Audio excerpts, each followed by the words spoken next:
आप सभी all CBSE student, अब बोर्ड एग्जामिनेशन में ज्यादा समय नहीं बचा है, आपके 24 घंटे के आसपास बचे हुए हैं।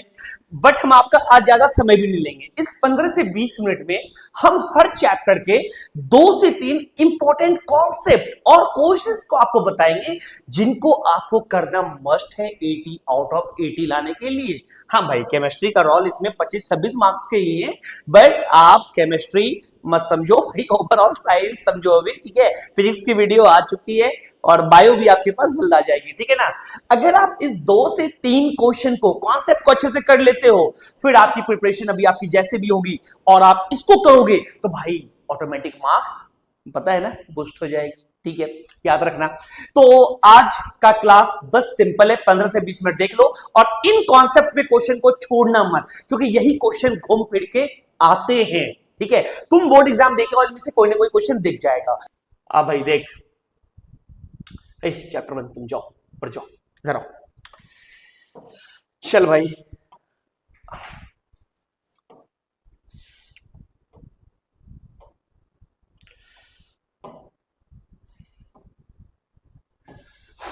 अब आ जाइए।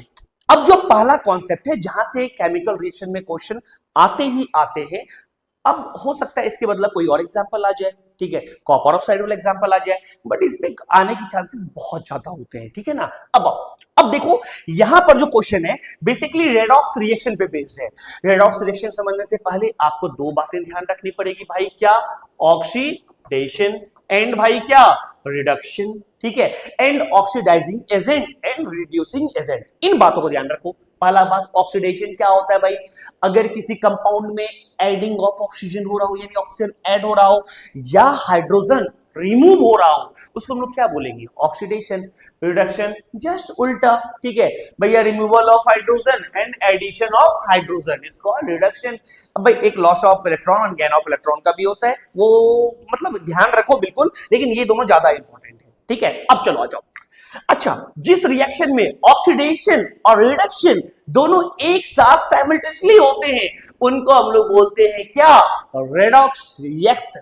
अब इसके बाद इंपॉर्टेंट टर्म, तो ऑक्सीडाइजिंग एजेंट क्या होता है और रिड्यूसिंग एजेंट क्या होता है? ऑक्सीडाइजिंग एजेंट जो दूसरे को ऑक्सीडाइज करके खुद रिड्यूस हो जाए, रिड्यूसिंग एजेंट जो भाई दूसरे को रिड्यूस करके खुद ऑक्सीडाइज हो जाए। अब यहां पे ऑक्सीडाइजिंग एजेंट कौन है, रिड्यूसिंग एजेंट कौन है? अगर आप देखोगे, मैग्नीज ऑक्साइड से क्या हो रहा है? ऑक्सीजन हट रहा है, ठीक है, यानी भैया ये क्या हो रहा है? अपने से ऑक्सीजन को रिड्यूस कर रहा है, ठीक है, और दूसरे को क्या कर रहा है? ऑक्सीडाइज कर दे रहा है। ये ऑक्सीजन कहां लग जा रहा है भाई? हाइड्रोजन के साथ लग जा रहा है। तो क्या क्लियरली हम कह सकते हैं भैया ये हमारा मैग्नीज ऑक्साइड क्या है? ऑक्सीडाइजिंग एजेंट है, क्योंकि इन्होंने दूसरे को ऑक्सीडाइज कर दिया। ऑक्सीडाइजिंग तुमको क्लियर समझना पड़ेगा। और भाई HCl के केस में देखो, अब हाइड्रोजन समझाते हैं। HCl से क्या देखो, हाइड्रोजन का रिमूवल हो रहा है, और ये हाइड्रोजन जाके भैया ऑक्सीजन के साथ मिलकर क्या बना ले रहा है? पानी बना ले रहा है। मतलब भाई HCl क्या कर रहा है? Removal of hydrogen. और क्या कर दे रहा है भाई? दूसरे को जाकर क्या कर दे रहा है? डेफिनेशन पकड़ो जल्दी से, रिड्यूसिंग एजेंट वाला क्या बोले थे? खुद रिड्यूस होकर दूसरे को ऑक्सीडाइज कर दे, ठीक है। तो रिड्यूसिंग एजेंट तुम्हारा क्या होगा बेसिकली भाई? यहां पर तुम्हारा HCl हो जाएगा। क्यों? HCl से भैया हाइड्रोजन क्या हो रहा है? लूज हो रहा है। क्लियर ना? चलो ठीक है। अच्छा हाँ, ये बहुत इंपॉर्टेंट है, जिसका ऑक्सीडेशन हुआ, ठीक है ना, जिसका ऑक्सीडेशन हुआ वही हमारा रिड्यूसिंग एजेंट होगा। ये बहुत इंपॉर्टेंट याद रख लेना, ठीक है ना। और इसके जस्ट उल्टा वो कर लो, ऑक्सीडाइजिंग एजेंट। क्लियर? ओके, चलो आगे बढ़ते हैं थोड़ा सा।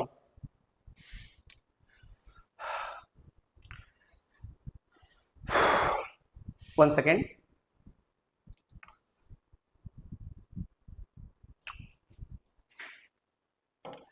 अब बात आती है थर्मल डिकम्पोजिशन की। थर्मल डिकम्पोजिशन क्या होता है देखो, समझो, और इससे लेकर ना क्वेश्चन एक बहुत इंपॉर्टेंट है जो कि आता है, ठीक है, लैंग्वेज बदल के आ सकता है लेकिन जरूर आएगा, ठीक है। थर्मल डिकम्पोजिशन भाई, डिकम्पोजिशन मतलब टूट जाना, बिखर जाना, और किसके द्वारा भाई? थर्मल। थर्मल क्या होता है भैया? हीट, आप जानते हो हीट वाला साइन, ठीक है ना। क्या बोलते हैं? अगर कोई डिकम्पोजिशन यानी कोई रिएक्शन ब्रेक हो रहा हो हीट की वजह से, तो वो क्या होता है भाई? Thermal decomposition. अच्छा क्वेश्चन है देखो 2 ग्राम ऑफ लीड नाइट्रेट का फॉर्मूला PbNO3, ठीक है। अब वैलेंसी एक्सचेंज कर लो आपस में, नाइट्रेट की भैया 1 होती है, लीड की क्या होती है 2 होती है। ये क्रिस क्रॉस वाला आपको याद रखना पड़ेगा फॉर्मूला बनाने के लिए, उसके लिए आप वैलेंसी याद कर लो एनायन और कैटायन की भाई, ठीक है ना। अब बोल रहे हैं 2 grams of nitrate powder is heated strongly over a flame, इसको भाई हीट किया जा रहा है, स्ट्रांगली हीट किया जा रहा है, ठीक है। अब बोल रहा है state the colour of the fumes evolved and the residue left, ठीक है। लीड नाइट्रेट है भाई, ठीक है। अब ये कैसा है हमने बताया था आपको भाई, उसका स्टेट जो भी है जरूर मेंशन करो, ठीक है। अगर कोई गैस इवॉल्व हो रही है तो ऊपर की तरफ साइन लगाओ, ठीक है। कोई प्रिसिपिटेट बन रहा हो तो नीचे की तरफ साइन लगाओ, क्लियर। हम ये बार बार तुम लोगों को बोले हैं। इधर से हम ज्यादा सुंदर दिख रहे हैं, इधर से आ जाते हैं। देखो यहाँ पे हम क्या बोल रहे हैं, यहाँ पे लीड नाइट्रेट कैसा है, सॉलिड है, उसको आप सॉलिड की तरह देखोगे, मतलब यहां पे सॉलिड लिखोगे। अब जैसे ही इसको भैया डिकम्पोज किए, क्या बना लीड ऑक्साइड, क्या बना lead oxide plus nitrogen dioxide plus oxygen. अब यहां से क्वेश्चन यहां पे देखो ध्यान से, ठीक है। यहां से बोल रहा है state the colour of the fumes, कौन सा कलर यहां पे, मतलब फ्यूम्स का कलर बताओ, एंड रेसिड्यू कौन सा बचा। सबसे पहला देखो सॉलिड हमारा ये लीड ऑक्साइड बचा, ठीक ना। रेसिड्यू मतलब भैया जो बच गया वहां पर, तो वो है हमारा कौन सा लीड ऑक्साइड, कौन सा भाई लीड ऑक्साइड, जिसको भैया येलो रेसिड्यू के नाम से जानते हैं। और यहां पर जो फ्यूम्स निकला वो नाइट्रोजन डाइऑक्साइड, वो कैसा निकला पता है, वो निकला ब्राउन फ्यूम्स। कैसा निकला, ब्राउन फ्यूम्स, मोस्ट इंपॉर्टेंट, ठीक है ना। एकदम ध्यान याद रखना, ठीक है। और हाँ एग्जाम में बैलेंसिंग जो याद रखना, ठीक है। जैसे इसमें आगे 4 लगता है, यहाँ 2 लगता है, यहाँ 2 लगता है, वैसे भी याद कर सकते हो। ऐसे याद रखना नाइट्रोजन डाइऑक्साइड में 4 लगता है, 4 लिख लोगे तो ऑटोमेटिक सब बैलेंस हो जाएगा, ये ध्यान रखना इस बात को, ठीक है ना। तो चलो ये हो गया कॉन्सेप्ट, अगले कॉन्सेप्ट पे आ रहे हैं हम। कोई डाउट हो तो प्लीज कमेंट करना। देखो हम 2-3 को हर चैप्टर से 2-3 कॉन्सेप्ट को ही लेकर चल रहे हैं, क्वेश्चन तो बहुत सारे हैं, ठीक है ना। फिर भी तुमको इंपॉर्टेंट क्वेश्चन की लिस्ट चाहिए होती है, तुम बस कमेंट करो, ठीक है, तुम्हारे नंबर पे डायरेक्ट भेज दी जाएगी। चलो हाँ, डबल डिस्प्लेसमेंट से एक बड़ा प्यारा क्वेश्चन है, ठीक है। और ये आप रिपीटेड, अगर आप PYQ सॉल्व कर रहे होंगे तो ये रिपीटेड क्वेश्चन है। अगर आप देखोगे क्वेश्चन क्या है, aqua solution of barium chloride, barium chloride का फॉर्मूला भाई BaCl2, कैसे बनाओगे बेरियम भाई, ठीक है। फिर तुम्हारा क्या हो गया भाई, क्लोराइड, क्लोरीन हो गया, ठीक है। बेरियम का वैलेंसी 2, क्लोरीन का 1, तो क्या बन गया भाई ये BaCl2। ध्यान रखा करना, ये छोटी छोटी गलती होगी नहीं, अगर क्लियर की हो तो क्लियर कर लो, ये इंपॉर्टेंट है भाई। 2 लिस्ट दिए थे ना, पॉजिटिव रेडिकल नेगेटिव रेडिकल, भाई उसको याद कर लो ना, इनफ है आपके लिए। अब देखो aqua solution of barium chloride and sodium sulphate are mixed. अब देखो भाई दोनों को क्या कर दिया गया है, मिक्स्ड, और दोनों एक्वस स्टेट में है, तो बगल में एक्वस लिखना भैया इंपॉर्टेंट है। अब एग्जाम में मान लो पूछ दिया भैया ऑब्जर्वेशन बताओ, तो ऑब्जर्वेशन यहां से हम ये बता सकते हैं, क्लास में हम बताए हैं आपको, बेरियम सल्फेट जो होता है वो क्या होता है, प्रिसिपिटेट बन के निकलता है, प्रिसिपिटेट जो कि सॉल्युबल नहीं हो, ठीक है ना। तो ये BaSO4 क्या होता है भाई, प्रिसिपिटेट बन के नीचे बैठता है, तो ये एक ऑब्जर्वेशन हो गया। और इसका कलर होता है भाई कैसा, व्हाइट कलर होता है, समझे कि नहीं समझे, ठीक है। तो अगर आपसे एक ऑब्जर्वेशन पूछ ले भाई, एकदम बिल्कुल मतलब बता सकते हो, क्योंकि ये वाटर में डिसॉल्व होता ही नहीं है। चलो ठीक है, इसलिए इस रिएक्शन को हम लोग क्या बोलते हो, शॉर्ट में बोलते हैं PPT, प्रिसिपिटेट रिएक्शंस। एरो दोगे नीचे की तरफ, जो पानी में नहीं घुलेगा। ओके आ जाओ आगे, एसिड बेस शॉर्ट। अब सेकेंड चैप्टर के टॉपिक पे आते हैं भाई। अगर अब सेकेंड में देखो सबसे पहला है, ठीक है ना। अब यहां से हम कहानी सुनते हैं, ये कहानी थोड़ा सा बेकिंग सोडा को लेकर है, जो कि बहुत इंपॉर्टेंट है। अब baker finds his cake is hard and small, sorry हाँ, हार्ड एंड स्मॉल। अब भाई कोई केक बनाने वाला है, ठीक है ना, बेकरी वाला है, ठीक है। अब वो क्या देख रहे हैं, उन्होंने जो केक बनाया ना, वो केक ना बड़ा हार्ड है। अब हैप्पी बर्थडे में हैप्पी बर्थडे टू यू बोलने से पहले चाकू देता ना प्लास्टिक वाला, ठीक है ना, अब उससे कट ही नहीं रहा है भाई। उसको लगा यार हमने क्या गलती कर दिया, तो गलती उसको कैसे पता चलेगा, आओ इसकी बात करते हैं, ठीक है। अब baker finds his cake is hard and small. तुमको अभी याद आया, अरे बताओ किसी का बर्थडे बेकार हो जाएगा। तो भाई क्यों उसका हार्ड हुआ, तो सबसे तुम सिंपल आंसर बताओगे भैया, वो बेकिंग पाउडर उसमें डालना भूल गया होगा, ठीक है। बेकिंग पाउडर क्या होता है, उसमें baking soda plus mild acid यानी टेट्रिक एसिड का थोड़ा सा कॉम्बिनेशन होता है। तो बेकिंग पाउडर डालने के लिए वो क्या हुआ, भूल गया। बेकिंग पाउडर से क्या रिलीज होता है भाई, कार्बन डाइऑक्साइड रिलीज होता है, और ये कार्बन डाइऑक्साइड केक को स्पंजी बनाने में मदद करता है, ठीक है। तो भाई जो ये बेकरी वाले से गलती हुई, इससे रिलेटेड क्वेश्चन आएगा तो तुम जरूर ध्यान रखना, ठीक है। और ये रिएक्शन अगर आप सोडियम बाइकार्बोनेट अगर आप इसको हीट करते हो तो यहां मिलेगा क्या आपको, सोडियम कार्बोनेट, जिसको बेकिंग सोडा प्लस क्या बोलेंगे, H2O प्लस CO2, ठीक है, ध्यान रखना। Sodium carbonate plus water plus carbon dioxide, okay. अच्छा सॉरी, यहां पे ये हम इसको ये बोलते हैं बेकिंग सोडा, यहां ये जो होता है ना तुम्हारा क्या कहते हैं, बेकिंग पाउडर, ये होता है तुम्हारा बेकिंग सोडा प्लस टाइट्रिक एसिड, यानी कोई भी माइल्ड एसिड चलेगा, ठीक है ना। तो भाई उससे बनता है तुम्हारा क्या, ये बेकिंग पाउडर, जिसकी वजह से भैया केक क्या होता है तुम्हारा, फ्लफी होता है, स्पंजी होता है, ठीक है, गुड। चलिए भाई नेक्स्ट आते हैं हम लोग।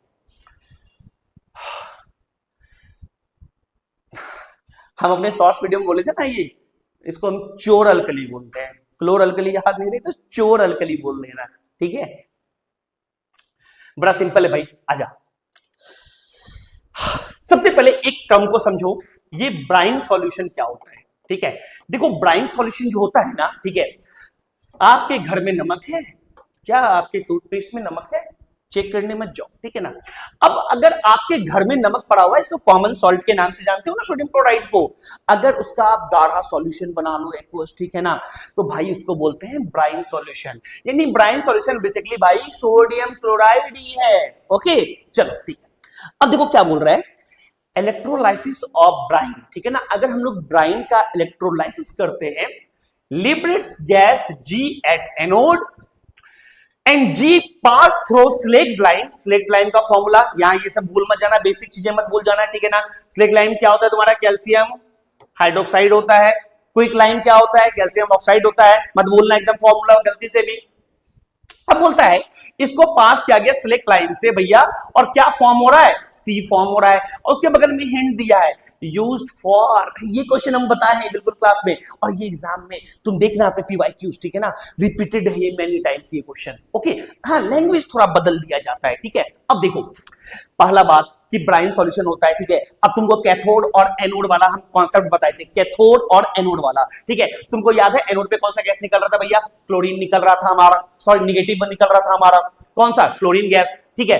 अब देखो ये जो क्लोरीन गैस था, इसको पास करवाया जाता है बेसिकली कैल्शियम हाइड्रोक्साइड, जो इन्होंने आपको क्लियर हिंट भी दिया हुआ है, क्या, स्लेट लाइन का हिंट दिया हुआ है। इससे जब पास करवाया जाता है तो यहां बनता है CaOCl2, कैल्शियम ऑक्सीक्लोराइड, जिसको हम लोग जानते हैं भाई क्या, ब्लीचिंग पाउडर भैया। और ब्लीचिंग पाउडर का यूज आप जानते हो, ठीक है ना, बहुत जगह यूज होता है, ठीक है। गंदगी साफ करने के लिए भी होता है, नाले वगैरह में भी आप लोग डालते हो, ठीक है। अब देखो, अब ये क्लोरीन याद रखना हमेशा, इसको लेकर ये हमेशा कहां पे निकलेगी भाई, एनोड, सॉरी यहां पे लिखा हुआ है, हमेशा ये कहां निकलेगी, एनोड पे। ये ट्रिक यहां पे याद रखना, ये क्लोर अल्कली प्रोसेस से भाई तुम्हारा ये क्वेश्चन आएगा, तो इस चोर अल्कली प्रोसेस को मत छोड़ना इससे क्वेश्चन, ठीक है। चलो ये आपको 80 ऑलरेडी लाने में बहुत हेल्प करेगा, यानी 80 मार्क्स आपके लाने में और बोर्ड में 100 में 100 लाने में बहुत मदद करेगा, ठीक है।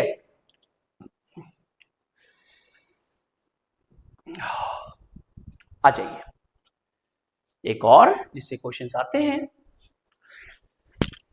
बोला जाता है why stove plaster of Paris in a moisture proof container, ठीक है। अब देखो प्लास्टर ऑफ पेरिस यानी क्या, POP, पापा ओ पापा, नहीं वो नहीं होता है, ठीक है। पॉप नहीं, वो भी नहीं होता है, ठीक है। प्लास्टर ऑफ पेरिस बैंडेज होता है ना, जब हाथ वगैरह किसी का टूटता है देखते हो वो प्लास्टर किया जाता है, वो बेसिकली POP ही होता है, ठीक है ना। मूर्ति वगैरह बनाने में भी बहुत सारा काम आता है। अब देखो बोला जाता है कि प्लास्टर ऑफ पेरिस को भाई मॉइस्चर प्रूफ क्यों रखा जाता है, यानी किसी स्पेसिफिक कंटेनर में क्यों रखा जाता है।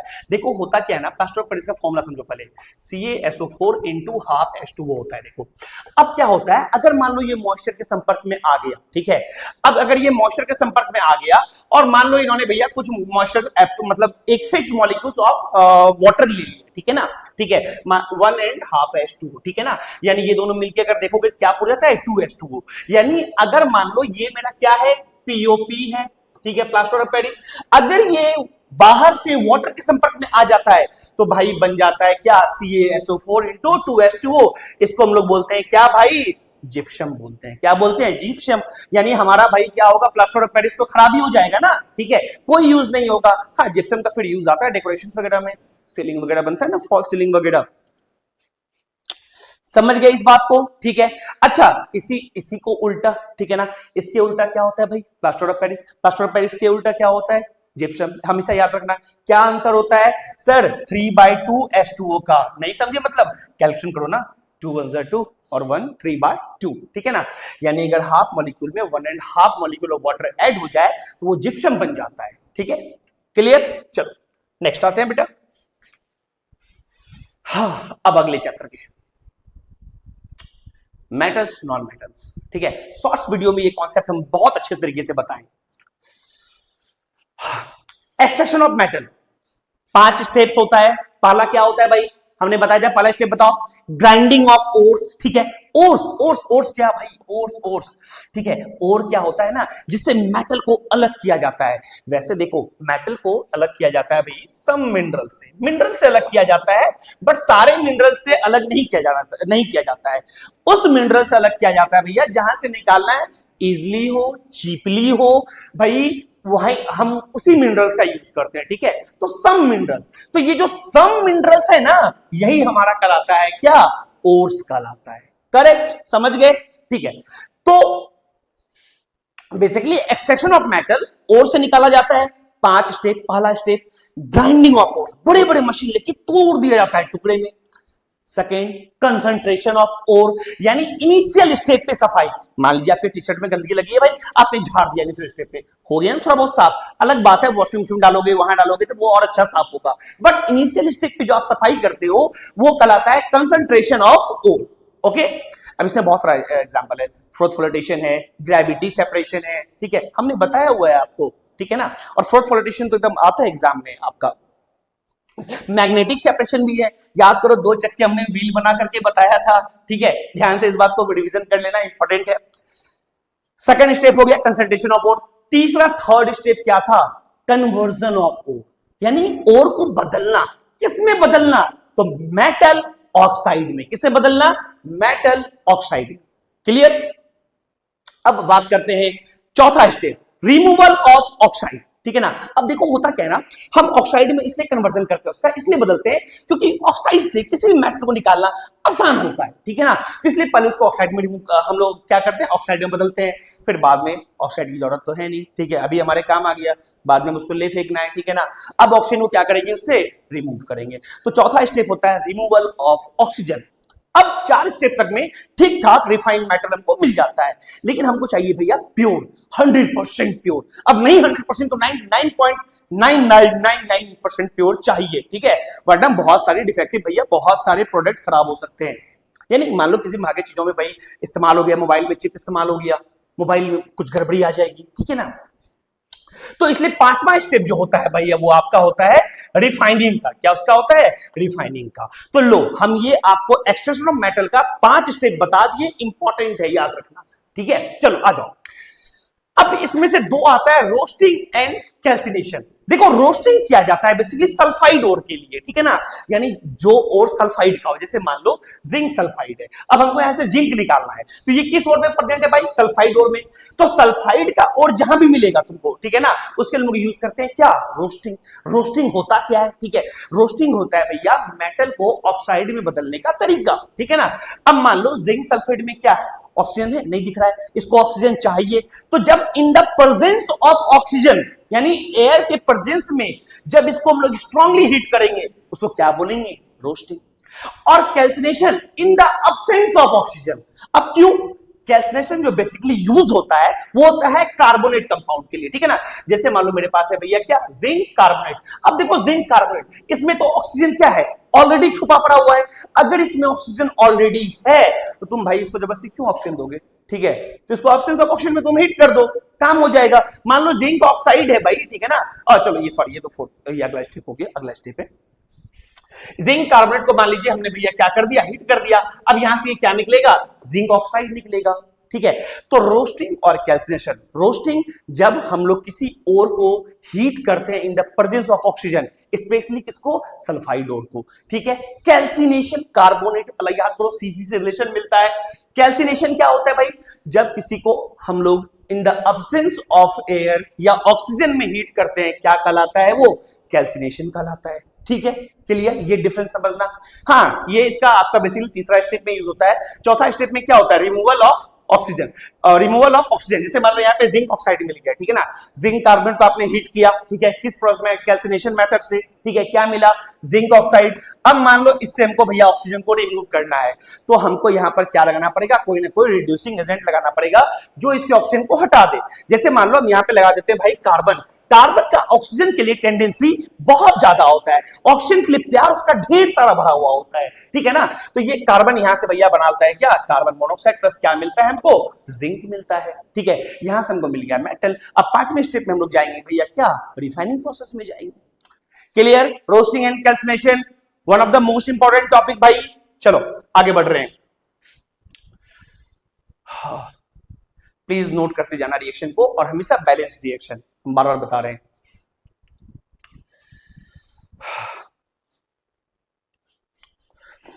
अब थर्माइट रिएक्शन देखो, थर्माइट रिएक्शन का क्वेश्चन एग्जाम में पूछा जाता है। जैसे आप रेल का पटरी देख रहे हो, चाचा जी जो रेल का पटरी यहाँ पे क्या कर रहे हैं, क्या कर रहे हैं पता है, रेल की पटरी जब बीच में से क्रैक्स हो जाती है तो उनकी जब दरारें भरनी होती है, हम लोग यूज करते हैं थर्माइट रिएक्शन का, यानी थर्माइट प्रोसेस का।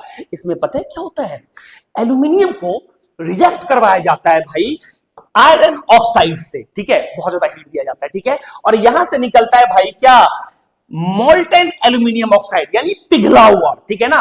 और जब उसको उस दरार में मतलब पिघला मोल्टेन होता है, ठीक है, वो पिघल जाता है, बहुत ज्यादा हीट चाहिए होता है, ठीक है। अब जब आप उसको उस गैप में दे दोगे तो भाई वो पटरी जहां से ब्रेक हो गया है वो क्या हो जाती है, अच्छे तरीके से जुड़ जाती है, ठीक है। तो थर्माइट प्रोसेस का भैया रेलवे ट्रैक्स में सबसे इंपॉर्टेंट यूज है। कैसे भाई, फिर से रिपीट कर रहे हैं, जब भैया एल्यूमिनियम को भैया रिएक्ट करवाएंगे किसके साथ भाई, आयरन ऑक्साइड के साथ, तो यहां क्या बनेगा, एल्यूमिनियम ऑक्साइड। एल्यूमिनियम ऑक्साइड कैसा बनेगा भाई, मोल्टन टाइप का बनेगा, और वो कहां जाएगा भाई, पटरी के बीच में जहां से भी वो डैमेज है, और उस दरार को वो फुल कर देगा भाई, ठीक है ना। उसके बाद आप इसी को कहेंगे क्या, थर्माइट रिएक्शन, ओके। मैं एक सेकेंड पानी पी ले रहा हूं।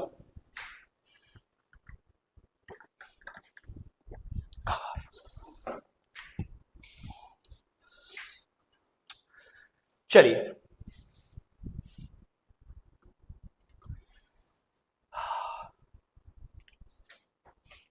अब यहां पे ये थोड़ा सिंपल है, ठीक है ना, जल्दी करके उसको चलते हैं, ठीक है ना। अब देखो कुछ क्वेश्चन यहां से पूछा जाता है, आयनिक कंपाउंड्स के बारे में पूछा जाता है। आयनिक कंपाउंड के मेल्टिंग पॉइंट, बॉइलिंग पॉइंट क्यों हाई होते हैं, तो रीजन वही, क्योंकि कोई भी आयनिक कंपाउंड कैसे बनता है, मेटल्स और नॉन मेटल्स के बीच में बनता है। आयनिक कंपाउंड को क्या होता है, आयनिक कंपाउंड के बीच में स्ट्रॉन्ग इलेक्ट्रोस्टैटिक फोर्स होता है, इसलिए उसकी मेल्टिंग पॉइंट और बॉइलिंग पॉइंट जो होती है वो बहुत ही ज्यादा हाई होती है। क्लियर हो गया, ठीक है। या अगर कभी पूछ दे भाई ये क्या कहते हैं, सॉलिड स्टेट में इलेक्ट्रिसिटी कंडक्ट क्यों नहीं करते भाई, क्योंकि उसमें आयंस फ्री नहीं है, उनके बीच में फोर्स बहुत ज्यादा है। इसमें ना जितने भी क्वेश्चन आते हैं ना लगभग कॉन्सर एक ही होता है भैया, due to strong electrostatic force between molecules और एटम्स, ठीक है ना, यही रीजन है भाई सबका, ठीक है ना। अब आ जाओ, कभी कभी बोला जाता है सिल्वर ब्लैक क्यों हो जाता है एटमॉस्फेयर में जब खुला छोड़ दो, तो क्या होता है ना, एटमॉस्फेयर से सिल्वर क्या होता है ना, सल्फर के साथ रिएक्ट करके वो बना लेता है भैया क्या, यहां देखो सिल्वर सल्फाइड बना लेता है, और जिसकी वजह से कलर क्या हो जाता है भैया, ब्लैक हो जाता है, उस पर कोटिंग हो जाता है बेसिकली, ठीक है। अब आ जाओ, अब बोला जाता है एल्यूमिनियम का एक इंपॉर्टेंट क्वेश्चन, एल्यूमिनियम का बर्तन हम लोग क्यों यूज करते हैं। देखो एल्यूमिनियम के पास क्या होता है ना, एल्यूमिनियम बर्तन क्या होते हैं ना भाई, देखो उसके ऊपर ना बहुत ही थिन और बहुत ही प्रोटेक्टिव लेयर जम जाता है, इसलिए हम लोग एल्यूमिनियम का घर में बर्तन के लिए यूज ज्यादा करते हैं, जो कि कोरोजन से बचाता है, ठीक है ना। अब मान लो लोहे के बर्तन में आप करोगे, ठीक है, अब उसकी लॉस जो भी है वो बात वाली बात है। अब मान लो बार बार वो रस्ट होगा, क्या होगा, आयरन के टुकड़े हमारे बीच में आएंगे, अब उसको बार बार पेंट आप करोगे, यानी बहुत सारी नेगेटिव है। मैं कितना बात बोलूंगा उसको लेकर, इतना समझो कि भैया एल्यूमिनियम क्या होता है ना, बेसिकली वो भैया ऑक्साइड भैया एटमॉस्फेयर से लेके एल्यूमिनियम ऑक्साइड बनाता है, और बहुत ही पतली लेयर बनाता है, लेकिन मजबूत बनाता है, प्रोटेक्टिव बनाता है, यानी वो रस्ट होता ही नहीं है, जंग उसमें लगता ही नहीं है, ठीक है। तो ये एल्यूमिनियम के बर्तन के बारे में अगर क्वेश्चन आ जाए तो ये याद जरूर रखना, चलिए, हाँ, अब कार्बन एंड इट्स कंपाउंड, ठीक है। देखो क्वेश्चन और भी इंपॉर्टेंट होंगे, बट हमको जितना लगता है कि उस चैप्टर से ये सारी क्वेश्चंस आपको आनी ही चाहिए, तो भाई इसके लिए हम ये किए हैं, ठीक है ना। चलो आ जाओ। अब यहां पे कुछ ऐसे टॉपिक्स हैं जिसके रिएक्शंस को आपको लिख के प्रैक्टिस करना पड़ेगा, ठीक है। मेरे बोलने से सिर्फ नहीं होगा, ठीक है। ये बहुत इंपॉर्टेंट है, एस्टरीफिकेशन और सपोनिफिकेशन, ठीक है ना। अभी शॉर्ट्स वीडियो में हम बताए भी थे, बट इसको तुम जरूर याद रखना। एस्टरीफिकेशन क्या होता है, देखो जब इथेनोइक एसिड क्या होता है बेटा, फॉर्मूला CH3COOH, ठीक है। जब इसको, अच्छा नीचे लिखा हुआ है, ठीक है ना। जब इथेनोइक एसिड को हम लोग इथेनॉल से रिएक्ट करवाते हैं, इथेनॉल से क्या करवाते हैं, रिएक्शन, ये वाला याद कर लो, ठीक है ना। इथेनोइक एसिड को कैसे करते हैं भाई, इथेनॉल से जब रिएक्ट करवाते हैं, इथेनॉल ऑल किसका है, अल्कोहल, ठीक है ना। इसलिए अल्कोहल क्या होता है भैया, OH होता है, फॉर्मूला होता है ना, जानते हो ना। मतलब OH, अगर आप वो क्या बोलते हैं, जब आप नॉमेनक्लेचर कर रहे होगे तो आपको याद है सब्स्टिट्यूएंट के बाद ना आप कुछ फंक्शनल ग्रुप पढ़ते होगे, ठीक है। वहां पे अल्कोहल का आपको यूज ध्यान में रखना पड़ेगा। तो अब यहां पर जो ये वाला प्रोडक्ट बनता है ना, CH3COOC2H5, ये वाला कहलाता है भाई हमारा क्या, एस्टर कहलाता है, ठीक है ना। और इसका पूरा नाम है भैया इथाइल इथेनोइड। क्या नाम है, इथाइल इथेनोइड। भाई लिख के प्रैक्टिस करना पड़ेगा। इसकी स्मेल कैसी होती है, स्वीट स्मेल होती है, परफ्यूम की तरह स्मेल होती है इसकी, ठीक है। ये इंपॉर्टेंट। सपोनिफिकेशन मतलब भाई आप साबुन बनाने के प्रोसेस को सिंपल याद रखो ना, बोलते हैं भैया क्या, सपोनिफिकेशन कैसे होता है, सिंपल सा बात है। देखो इसको भी ये करना पड़ेगा ना, ठीक है। अगर आप एस्टर को, अब मान लो यहां से आपने एस्टर को उठाया और इसको करवा दिया आपने एक बेस, वो कौन, सोडियम हाइड्रोक्साइड के साथ रिएक्शन करवा दिया, तो अब जो भैया यहां पर रिएक्शन बनेगा, प्रोडक्ट बनेगा, इसको हम लोग बोलते हैं क्या, सपोनिफिकेशन। यानी भैया सोप का फॉर्मेशन का तरीका, ठीक है। ये देखो आपको मैंने बताया था ना, सोप क्या होता है भैया, ठीक है, सोडियम या पोटेशियम आयन के भाई लंबे लंबे कार्बोक्सिलिक एसिड के चेन, ठीक है ना। पीछे बहुत सारे कार्बन जुटे हुए होते हैं, ठीक है ना। तो भैया ये क्या होता है, सोप होता है, आपको ध्यान में होगा। मतलब इस टॉपिक को आप छोड़ोगे नहीं, ठीक है ना। तो सपोनिफिकेशन रिएक्शन आपका यहाँ पे ये हो गया, और यहाँ बचता है भाई आपका C2H5OH, यानी जस्ट वही समझ लो ना कि इसका नाम हम लोग क्या बोलेंगे, भी जस्ट बोले थे हम लोग क्या, इथेनॉल, ठीक है, ध्यान में रखना। चलिए आगे आते हैं, मोस्ट इंपॉर्टेंट है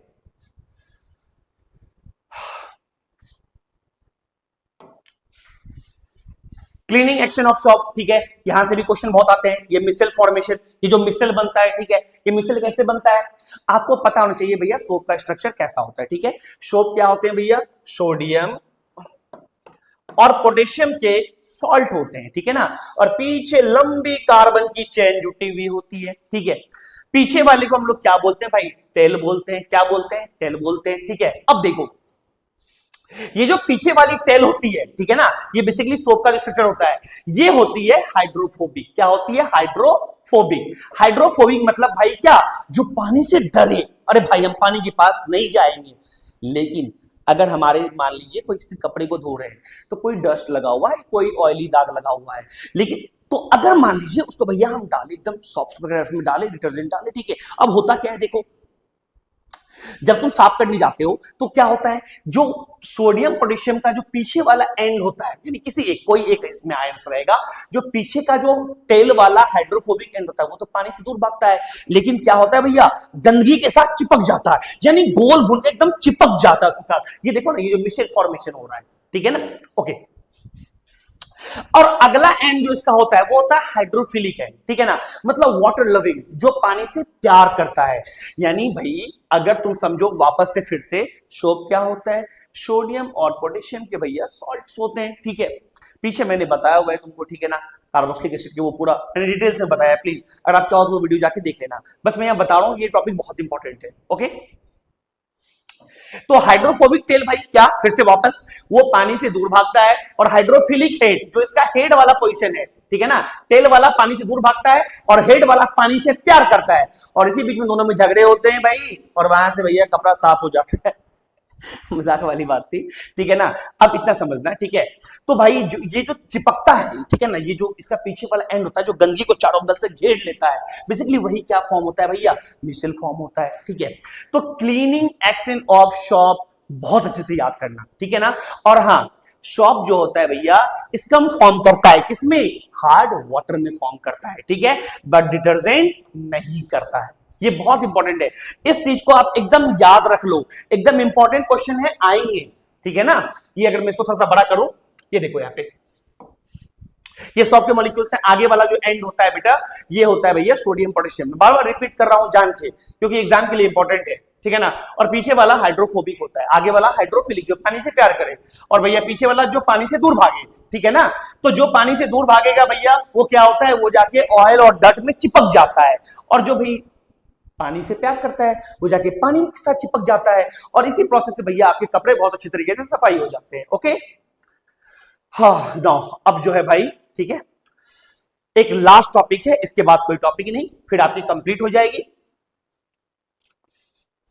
हाँ, इंपॉर्टेंट क्वेश्चंस की लिस्ट हम देंगे, आप अगर कमेंट करोगे हम ग्रुप में तो कोचिंग ग्रुप में भेजेंगे, बट अगर आप लोग कोई अदर स्टूडेंट हो, अगर कमेंट करते हो या मैसेज करते हो, ठीक है, तो आपको बिल्कुल मिल जाएगी। ओके, चलो, कंबशन ऑफ कार्बन, ठीक है ना। अब यहां से भी क्वेश्चन बहुत इंपॉर्टेंट है। देखो, तुम अगर स्टार्टिंग में देखे होगे, ठीक है ना, अगर तुम हाइड्रोकार्बन को पढ़े होगे दो टाइप्स, तो एक पढ़े होगे तुम सैचुरेटेड, ठीक है ना, और एक पढ़े होगे क्या भाई, अनसैचुरेटेड, पढ़े थे सैचुरेटेड और अनसैचुरेटेड। सैचुरेटेड में कौन होता है, अल्केन होता है, और अनसैचुरेटेड में कौन होता है भाई, अल्कीन होता है और अल्काइंस होता है, ठीक है, ये दो होते हैं। तो अब देखो होता क्या है, समझना ध्यान से, क्या बोल रहा है, Why do saturated hydrocarbons give a clean flame?